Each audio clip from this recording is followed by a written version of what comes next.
This past weekend we played Prarie View A&M in Dallas in the Cotton Bowl. Very excited to come away from that football contest with victory. Very high scoring affair. I was very pleased, even though we did have a little bit of bumps in the road, so to speak. Offensively, Justin Kelly had 92 yards rushing on 22 carries. Very excited for him. Jonathan Williams had another great performance. 20 of 32 with accounted for 7 touchdowns, 6 throws, and 1 rushing for 429 yards. Also was excited for Martez Carter. Martez Carter is from Monroe, Louisiana, and he's been electric and been dynamic for us this season. He has a total of 8 touchdowns in 4 games, and he had 4 this past weekend. He had 285 all-purpose yards. He had a receiving touchdown, had a rushing touchdown, and 2 kickoff returns for touchdowns as well. So very excited for him. We believe that we're doing a really good job of putting points on the board. I do believe we have to continue to develop in our running game to be more effective and continue to grow as an offense. But 70 points is a lot of points, and very excited about that. And also 556 yards of total offense is good as well. Defensively, there were some guys that were very effective for us. Guy Stallworth had 13 total tackles, had 9 solos and 4 assists. Also, Arquez Cooper played well. Also had 9 tackles. Also, and then Jamil Jackson and Michael Jolivet played well. Also, Michael Jolivet had 1.5 sacks. Really, I thought it was 2. And Jamil Jackson had 8 total tackles. So we were able to play well early. I thought the shift came because of some positive and negatives that kept our defense on the field for a number of times. And when you look at that, you run 57 snaps in the first half. That is a lot of snaps. Most people, average game is 65 to 70 snaps. So 57 is a lot and a half. And then when you look at the total number, 102 snaps, that is a ton of snaps. But the positive and the negatives, so to speak, when you're able to score quickly, in the first quarter, we scored quick on the first play of the game, which was a touchdown.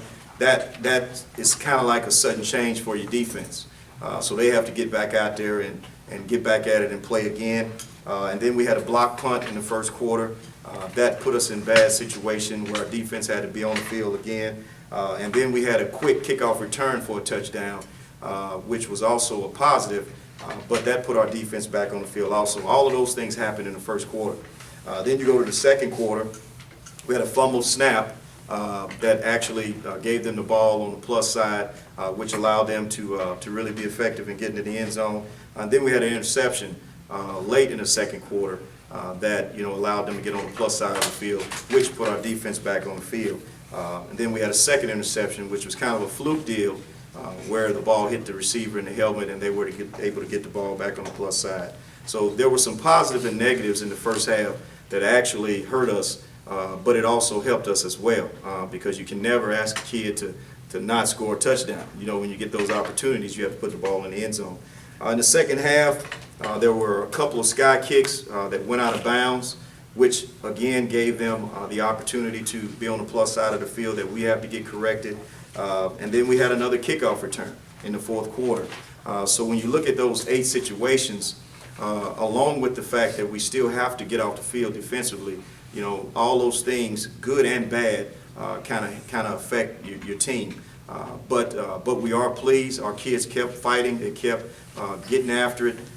We were losing guys because of the number of snaps, but they kept coming back and kept fighting and never quit, and really made some plays down the stretch in order to allow us to get the ball back in our offensive hands so we can run the football at the end of the game and really get out of the game. But I'm pleased to be 2-0. Pleased to be the leader of the Western Division in the conference, and it's a good day. So we're excited about that. We play Jackson State this week. Jackson State is coming off of a victory. They beat Texas Southern this past weekend at home, so they're riding high at this particular time, and we're looking forward to going to Jackson and playing there for the second year in a row. passing out game balls this week. It's kind of hard to pass out game balls. You got to pass out a whole lot. How about that? It's tough. We basically give out what we call pit bull stickers, and a number of guys' names that I just called received those pit bull stickers. We just want to continue to keep getting better. We want to make sure that we pull this thing all together, offensively, defensively, and in the kicking game. When you look at the kicking game, we've been atrocious in the kicking game, but we've also been dynamic in the kicking game as well, because we've had what I call 3 punts blocked in the last couple of weeks. 2 of them blocked, 1 ball that was dropped by the punter. I consider that a blocked punt as well. But then when you add to it that we've been able to run kickoffs back as well, we just got to find a balance where we're actually continuing to dominate in the kicking game, but not giving up what we've been giving up in the punting game. It seems sometimes we've had them right on the verge of getting the ball back, and then we get a penalty here and there. Is it just over anxiousness? Is it over aggressiveness? Well, I think our kids are aggressive, and we want our kids to continue to stay that way. But I think we have good kids, and they're trying so hard to please us and make a play. There are times when they just make simple mistakes. And a lot of times those mistakes are coming at bad times. And we just have to make sure we continue to develop and continue to get better. I love our guys. I love our players. I love everything we're doing. We just have to continue to play and continue to develop because this is just week 4, and we're going into week 5. It's getting close to the middle of the season, and now we should be clicking on all cylinders. As Marquez continues to develop, and of course people start game planning to stop him, I guess you're going to have to invent ways to get him the ball? Well, I think we've already invented all of the ways to get him the ball. We just haven't shown all of those different ways. Our offensive coordinator, Eric Dooley, is doing a tremendous job. I think we're averaging 53.5 points a game at this particular time, and that's the job, is to put the ball in the end zone. But he has ways, a lot of different ways of getting him the football. But it's not going to be shown every week. But for him to have 8 touchdowns at this point of the season, that's pretty doggone good. So pretty thick stat book right here. Is this indicative of how the game went? Yeah, it was one of those crazy games. Sometimes you get in those games where every play is designed to score. But realistically we all know that it doesn't happen. And a lot of the plays that were designed, it actually scored. And then you had kickoff returns that scored as well. And you couple that with the fact that, you have a defense that's playing a lot of snaps. It serves us well, but then it also kind of hurts us also too, because they're having to play so many snaps. So we just have to make sure that we do a better job of recognizing that and then making sure that we play all together. After the game, you called it an ugly win. Why? Well, to me, it's an ugly win because I expected us to play better total as a team. It's not just about the offense. It's about the kicking game, making sure that we punt the ball effectively, making sure we tackle effectively, and then defensively making sure that we get off the field on 3rd down. And I think we'll do that. We have a great staff, and they'll make sure that our kids line up and do what they're supposed to do. We've always responded well to challenges, and I think that we'll respond well again. Coach, in the 2nd quarter, y'all gave up 27 points.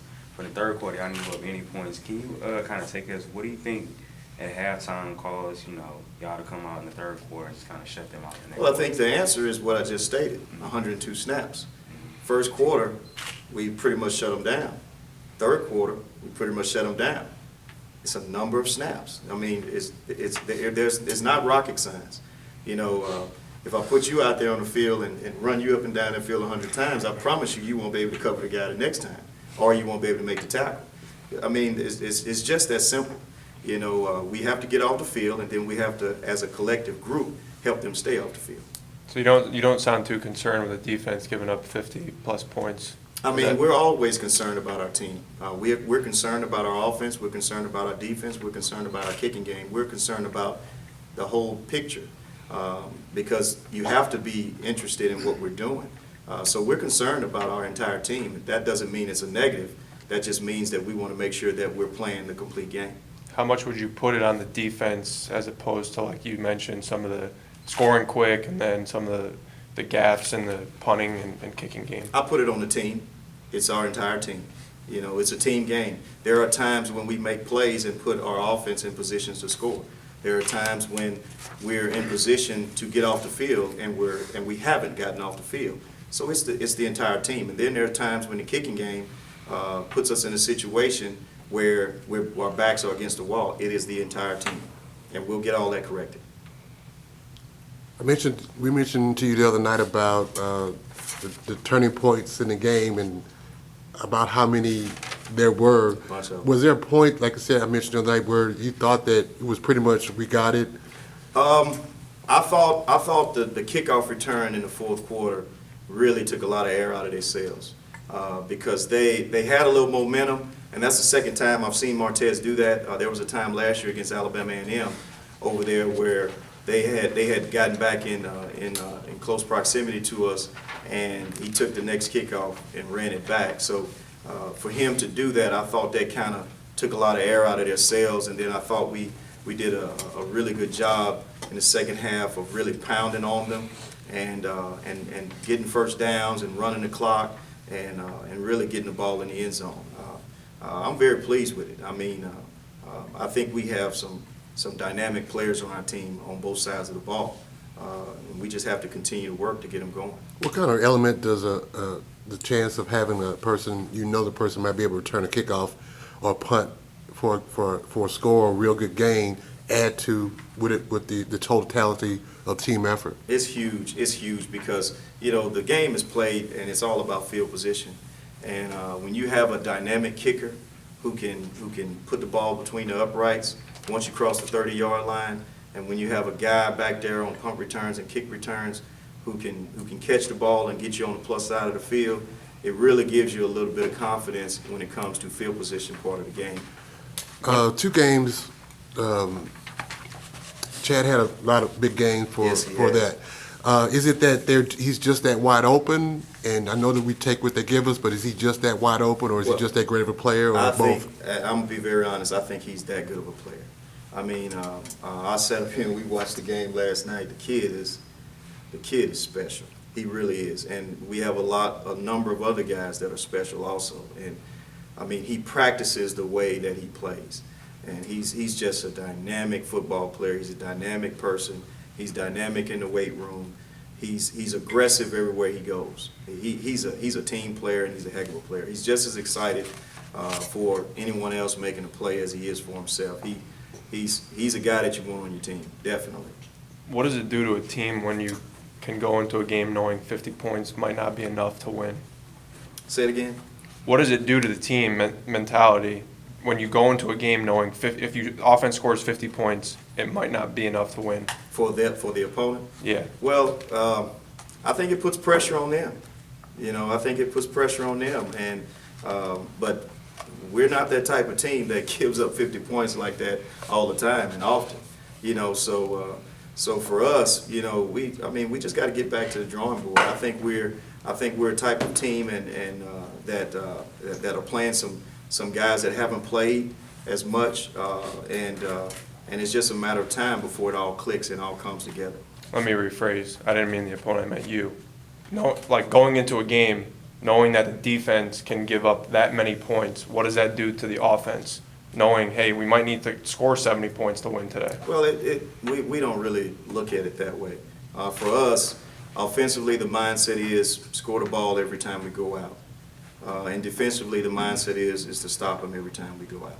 It's not about, can our defense do this or can our offense do that? It's never about that. It's about us going out and doing our jobs and making sure that we play together. That's all it's about with us. Jackson 2 more questions. has been up and down with their season in the past 2 years. What do you think concerns you most about Jackson State right now, offensively and defensively? Well, Jackson State they've always been a premier program in this conference.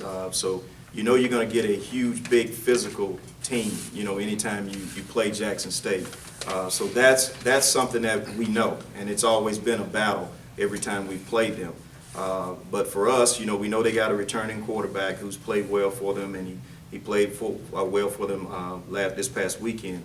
But then also defensively, they have a couple of pass rushers and big guys inside that are good at stopping the run. So for us, it's just about understanding what we got, You're going into a hostile environment. They're pretty much one of the top universities in this conference when it comes to fan support, and they're rowdy, and we wouldn't have it any other way. After the Bethune That's game, one. defense responded. Would you expect a similar showing after this weekend to respond Definitely. against Jackson State? Definitely. I mean, we'll play well. We always do. We'll play well Why? because we can.